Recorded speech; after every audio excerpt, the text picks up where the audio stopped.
आज हम आपको सेकेंड वर्ल्ड वॉर के बाद बच जाने वाली कुछ चीजें दिखाते हैं। आपने ये तो कई बार सुना होगा कि कंस्ट्रक्शन का काम करते समय पुराने जमाने के हथियार मिले हैं, लेकिन इस वीडियो में पाई जाने वाली चीजें काफी ज्यादा शानदार हैं। आप एक खजाना एक्सपेक्ट कर सकते हैं जिसके बारे में कहा जाता था कि वो लंबे अरसे से खो गया है। एक मशीन जो जंग के दौरान फैसलाकुन साबित हुई, और एक दिलचस्प डिस्कवरी जिसने माहिरीन आर्कियोलॉजिस्ट को हैरान कर दिया। ये वीडियो काफी एक्साइटेड होने वाली है। गुड टू नो, देखते रहे। ऐसा बहुत बार होता है कि पुराने छुपे हुए हथियार सेकेंड वर्ल्ड वॉर के साबिका फौजियों के तहखानों, बेसमेंट और छतों में पाए जाते हैं। 2015 में कील में रहने वाले एक 84 साला पेंशनर की बेसमेंट में जो कुछ मिला वो वाकई अजीब था। इस शख्स के पास न सिर्फ पिस्टल, असॉल्ट राइफल्स और 1000 से ज्यादा गोलियां मौजूद थी, बल्कि एक टर्पीडो और यहां तक कि एक मुकम्मल एंटी एयरक्राफ्ट कैनन भी थी। इन्वेस्टिगेटर्स जिन्होंने बूढ़े आदमी के विला की बेसमेंट की तलाशी ली, उन्हें इस बात पर यकीन नहीं हो रहा था कि पेंशनर ने असल में सेकेंड वर्ल्ड वॉर का 40 टन का पैंथर टैंक वहां रखा हुआ था। पुलिस और बनसवेर ने 9 घंटे के ऑपरेशन के बाद जंगी टैंक को निकाला और बिलाखिर इस शख्स को जंगी सामान को इलीगल रखने पर 2,50,000 यूरो जुर्माना अदा करना पड़ा। अदालत ने उन्हें प्रोबेशन पर 1 साल और 2 माह कैद की सजा भी सुनाई। ये वाकई एक बहुत ही अजीब फाइंडिंग थी।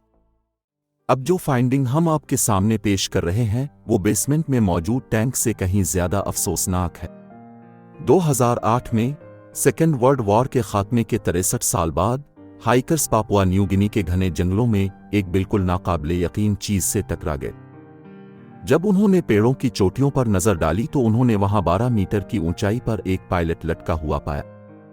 काई से ढके हुए स्केल्टन ने गॉगल्स और एक हार्नेस पहना हुआ था, और शायद इसकी पैराशूट डोरी किसी पेड़ की चोटी में उलझ गई थी। जहां वो पेड़ खड़ा था वो रास्ता हाइकर्स में काफी जाना जाता था, लेकिन घने जंगल की वजह से पायलट को कई दहाइयों तक किसी ने नहीं देखा। जंग के दौरान इस इलाके में ऑस्ट्रेलवी, जापानीज और अमेरिकन एयरक्राफ्ट ने उड़ानें भरी थीं और यहां बड़े नुकसान भी हुए थे। इसलिए बदकिस्मती से पायलट की शनाख्त और नेशनलिटी का पता नहीं चल सका। पायलट से जो पापुआ न्यू गिनी के जंगलों में एक पेड़ पर कई दहाइयों तक तन्हा लटकता रहा से। अब हम एक ऐसी शानदार फाइंडिंग की तरफ आते हैं जो सेकेंड वर्ल्ड वॉर के बाद से बाल्टिक सी की तह में पड़ी हुई थी। 2 साल पहले जनवरी में एक डाइवर को बाल्टिक सी भेजा गया एक जहाज के प्रोपलर को निकालने के लिए जो समंदर की तह से गिर गया था। डाइवर ने जहाज के प्रोपलर की बजाय एक मिस्टीरियस मेटल बॉक्स डिस्कवर किया, एक के बाद एक, और यहां तक कि इसने टोटल 6 बॉक्स मिट्टी से बाहर निकाले। ये सब एनिग्मस थे, नाजी की मशहूर इंक्रिप्शन मशीनें जो अटूट समझी जाती थीं। सेकेंड वर्ल्ड वॉर में जब कंप्यूटर नहीं थे, इन मशीनों को जर्मन सीक्रेट मैसेजेस लिखने के लिए इस्तेमाल करते थे। इन मशीनों की वजह से मैसेजेस को दुश्मन पढ़ नहीं सकता था। मौरखीन के मुताबिक अगर इत्तेहादी खुफिया मैसेजेस को तोड़ने और नाजी के रेडियो मैसेजेस को सुनने में कामयाब ना होते तो शायद ये जंग 2 से 4 साल तक जारी रहती और बेशुमार जानें ज़ाय हो जाती। आर्कियोलॉजिस्ट अब कुछ एनिग्मस को ठीक करने की कोशिश कर रहे हैं ताकि उन्हें दिखाया जा सके। जहाज का प्रोपलर, जिसकी कीमत कई हजार यूरो थी, जिसे डाइवर उसे बाल्टिक सी में तलाश कर रहा था, अभी तक दोबारा सामने नहीं आया। बाल्टिक सी की तह से अब हम जर्मनी के शहर म्यूनिख जाते हैं, शिवाबन डिस्ट्रिक्ट की तरफ। यहां 2012 में एक अपार्टमेंट में एक हादसा हुआ जिस वजह से सेकेंड वर्ल्ड वॉर की एक और फाइंडिंग मिली। 4 साल पहले ज्यूरिख से म्यूनिख जाने वाली ट्रेन में कस्टम ने एक घोड़े को चेक किया था। कस्टम ऑफिसर्स को इसके पास से 9,000 यूरो मिले, जबकि इसने पहले कहा था कि इसके पास कोई पैसा नहीं है। फिर पता चला कि वो शख्स कार्नेलियस गिरलट था, जो नाजी दौर में कामयाब आर्ट डीलर हल्डीब्रांड गिरलट का बेटा था। ये सब मशकूक लग रहा था, इसलिए इस शख्स के अपार्टमेंट की तलाशी ली गई। वहां जो कुछ मिला वो बहुत ज्यादा था।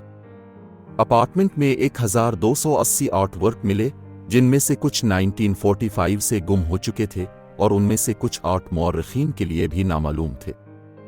इस पूरी कलेक्शन को जब्त कर लिया गया और एक वर्किंग ग्रुप ने इस बात की खोज लगाने के लिए बड़ी मेहनत से रिसर्च की कि आए ये पेंटिंग्स नाजी दौर में चोरी की गई थीं। गिरलट के फादर ने उन्हें लीगली थर्ड रीख में हासिल किया था। 2014 में कार्निलेस गिरलट की मौत के बाद बर्न आर्ट म्यूजियम को पेंटिंग्स विरासत में मिली। ये पेंटिंग्स मशहूर पेंटर्स जैसे कि मैक्स लेबरमैन, हेनरी मीटीस और पाब्लो पिकासो जैसे बड़े बड़े लोगों की तरफ से आई थी, जिसकी टोटल कीमत लगभग 50 मिलियन यूरो थी। इस आर्ट वर्क को पब्लिक ने कई दहाइयों में पहली बार देखा था। देखने की बात कर रहे हैं तो अगर आप भी हमारी फ्यूचर वीडियोस देखना चाहते हैं तो हमारे चैनल को सब्सक्राइब कर दें, इसकी कोई कीमत नहीं है। आर्ट वर्क के बाद अगली फाइंडिंग 3.5 मिलियन यूरो की है, लेकिन ये नेशनल सोशलिस्ट के मेगालोमेनिया की एक अच्छी मिसाल है। ये कांसी का एक बहुत बड़ा ईगल है जिसमें बलूत की पत्ती की चादर और सवासत्ती का है, जो कभी जर्मन जंगी जहाज एडमिरल ग्राफ स्प्री के सटर्न से जड़ा हुआ था। 2.8 मीटर ऊंचा और 350 किलो वजनी स्कल्पचर 1939 में जहाज के साथ इस वक्त गिर गया जब ये यूराग्वे के रियो डी ला प्लाटा की लड़ाई के दौरान डूब गया था। शाही ईगल, जो कि काफी अच्छी हालत में है, 2006 में मिल गया और बरामद कर लिया गया। इसके बाद यूराग्वे और जर्मनी की हुकूमतों ने इस मुजस्समे को लेकर बरसों तक अदालत में केस लड़ा। फेडरल गवर्नमेंट इस डिस्कवरी को म्यूजियम में नुमाइश के लिए पेश करना चाहती थी। उन्हें यह डर था कि उसे कलेक्टर्स को सेल करने से नाजी रजीम को कहीं ग्लोरीफाई ना कर दे। यूरुग्वे नाजी आसार को सेल करना चाहता था। अदालत ने फैसला दिया कि ईगल को सेल कर दिया जाना चाहिए। आधा प्रॉफिट ढूंढने वालों को और बाकी आधा यूराग्वे को जाना चाहिए ताकि वो इस आमदनी को अपने एजुकेशन सिस्टम में लगा सकें। आपको क्या लगता है कि ये फैसला ठीक था? हमें कमेंट्स में बताएं कि आपके ख्याल में सेकेंड वर्ल्ड वॉर से मिलने वाली चीजों को कैसे हैंडल किया जाना चाहिए। उन्हें म्यूजियम में रखा जाना चाहिए या उन्हें सेल करने की इजाजत होनी चाहिए? जब आप इस फाइंडिंग को देखेंगे तो पैसे के बारे में बहस करने का सोच भी नहीं सकते, लेकिन यह फाइंडिंग कोई कम शानदार नहीं है। कुछ साल पहले आर्कियोलॉजिस्ट को लयूबेक में एक घर के बेसमेंट से बगैर किसी नुकसान के एक केक मिला जो 1942 में एक बॉम्ब अटैक में तबाह हो गया था। यह नट केक था जिस पे ब्रिटल कोटिंग, ग्लेज और पाइप की डेकोरेशन थी। अटैक के 79 साल बाद केक के बाहर का हिस्सा काजल की तरह काला हो गया था, लेकिन दूसरी सूरत में अच्छी हालत में है। ये इस अरसे से पेस्ट्री का वाहिद जिंदा बच जाने वाला टुकड़ा था। केक को डिस्कवर करने वाले आर्कियोलॉजिस्ट को शक है कि नट केक 1942 में पाम संडे को सेलिब्रेट करने के लिए बनाया गया था। कंफर्मेशन इस दिन हुई जब केक के साथ एक काफी सर्विस और म्यूजिक के शलैक डिस्क रिकॉर्ड भी मिले। माहिरीन के मुताबिक इस दिन एयर स्ट्राइक में किचन गिर गया, मलबे में सब कुछ दब कर रह गया और इस तरह केक को नस्लों के लिए महफूज कर लिया। इस दिन कोई और जश्न नहीं था, इसलिए केक इस बात का सबूत है कि जंग कितनी जल्दी एक आम रूटीन के दिन को खत्म कर सकती है। इस वीडियो में आखिरी फाइंडिंग आर्कियोलॉजिस्ट और खजाने के शिकारियों ने नहीं की, बल्कि असल में एक यूट्यूबर ने की थी, और वो भी गूगल अर्थ के साथ। कुछ साल पहले यूट्यूबर MRBB ने अंटार्कटिका के साहिल पर बर्फ के बीच में एक बहुत बड़ा जहाज डिस्कवर किया जो वहां फंसा हुआ दिखाई दे रहा था। इसकी शक्ल की बुनियाद पर यह कहा जाता है कि यह लगभग 20 मीटर लंबा नाजी का आइस जहाज था, जो इस मशहूर कंस्पायरेसी थ्योरी को सपोर्ट करता है कि इस वक्त अंटार्कटिका में नाजी का एक खुफिया स्टेशन था। यूट्यूबर की अपनी फाइंडिंग के बारे में एक वीडियो पब्लिश करने के बाद दूसरे लोगों को शक हुआ कि यह कोई पुराना क्रूज जहाज हो सकता है, लेकिन कुछ लोगों का अभी भी यह ख्याल है कि यह केवल बर्फ का एक बड़ा टुकड़ा है जो जहाज की शक्ल का बना हुआ है।